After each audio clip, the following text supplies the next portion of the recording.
Le 27 juillet 1656, à Amsterdam, la grande synagogue est pleine. Les visages sont graves. Depuis des jours, toute la communauté murmure un même nom. Spinoza. Le jeune homme n'a que 23 ans.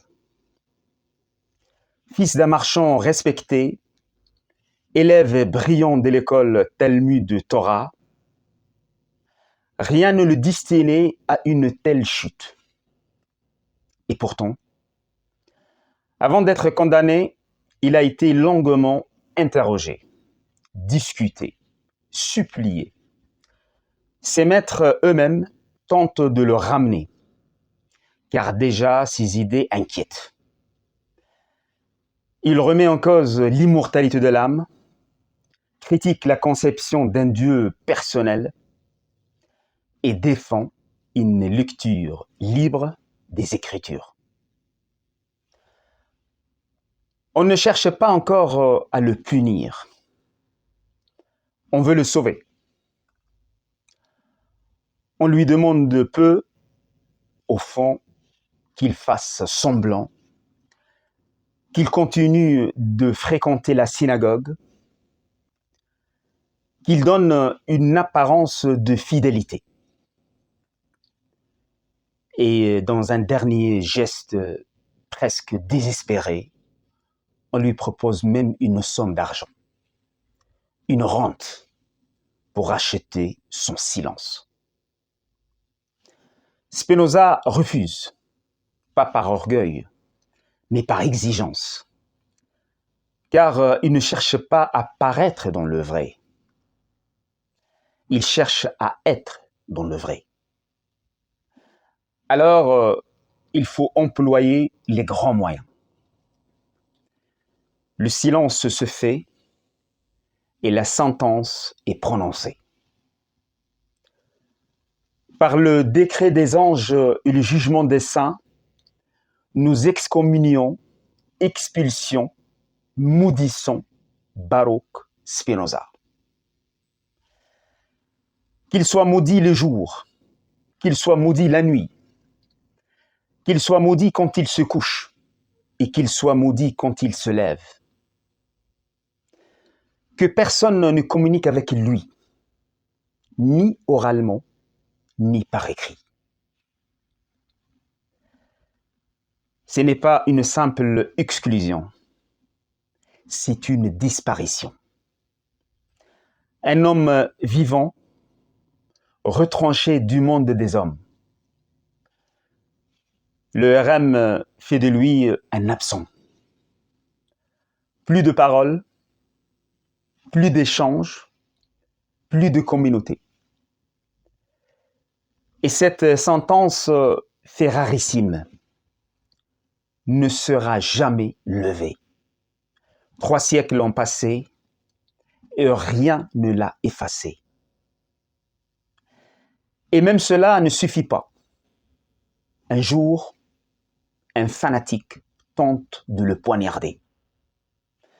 Spinoza survit et gardera toute sa vie son manteau troué comme la trace silencieuse de cette violence.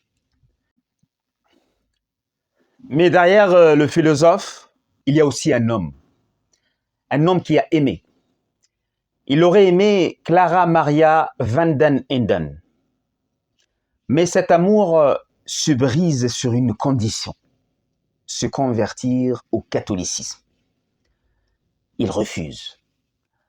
Encore une fois, il choisit de ne pas se trahir. Il perd l'amour comme il a perdu les siens. Après l'excommunication, il ne perd pas seulement une communauté. Il perd un monde. Et quelque chose en lui se fracture. Baruch. En hébreu, veut dire béni.